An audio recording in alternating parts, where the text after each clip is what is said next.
We are not entities. We are relations. And if we think this way, it's probably also easier to understand what I am. There's no Carlo entity. There are all the relations that build Carlo. All the processes, all the events, all the relations. If I think this way, I think it's easier to make sense of what we are. I have a picture in my house of being a small kid with my parents in a hotel in the mountains in Italy. And at some point, just running out of the hotel. Of course, my parents panicked because they couldn't find me.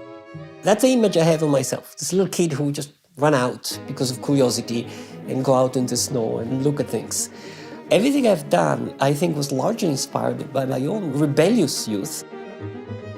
I just got to university and said no to almost everything that society was offering to me. And at some point I decided to stop studying and just go in the world. I dropped out from university. The idea was, let's not do what our parents did. Let's invent something completely new. My family was furiously against me doing that, of course. They thought I was wasting my life. I went, rumbling along in the world, in fact, in Canada. And that was fantastic. I think that was the first step of everything I've done later on, because I had the courage to take things in my hand and try something different. And it's with the same spirit that I've done science. One of the things that fascinated me in quantum mechanics is that it was invented by kids in their 20s. The key idea came from Heisenberg. He was 23, just immersing himself in a big problem. And it's a problem which everybody has tried and failed. And at some point he decided to take the risk to go into very wild ideas. And one day things start working. And so Heisenberg got all excited, deeply aware that he has made a major step in understanding nature. This was the creation of quantum mechanics. 20 years later, it was an atomic bomb out of his equations. Now we have quantum computers, we have lasers. And that's the thing that maybe you need to be in your 20s to do it. That's what Einstein did also. I mean, he tried something different. And when he did relativity, also he was in his 20s. And that radicality of the youth, it's what very often brings humankind ahead.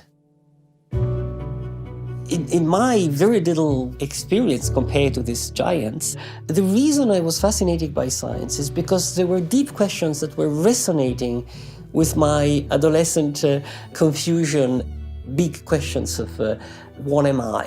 What is reality? What is time? What is space? What is the meaning of things? What is meaning? What is the meaning of meaning?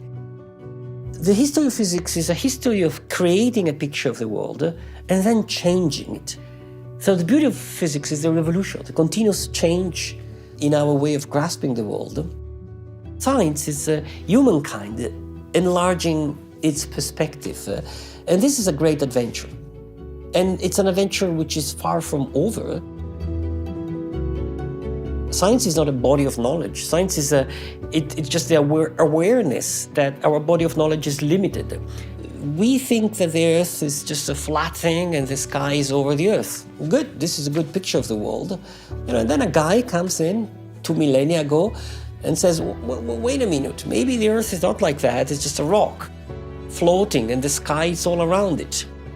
And then another guy comes in and say, well, maybe it's not just a rock, the Earth is actually moving and turning and spinning around the sun. How do you get an idea like that? By being extremely creative. Science is creative because it requires us to change the structure of the ideas that we use to understand the world. And this happens in the big examples. Einstein changes our idea about space and time. Darwin changes our idea about the relation between humankind and the rest of the living beings. And Heisenberg invented quantum theory. This incredible theory that goes to the core of our idea of how the world is. And if you want to understand this phenomenon, you have to change your notion of what reality is. What is reality? Do we have to think about the world in terms of things, objects? My hands, a chair, a sweater. This is red, my hands have 5 fingers. Is that the way the world is, or that's the way the world looks to me? If we take seriously this idea that reality is relational, slowly it's our entire cultural worldview that is affected.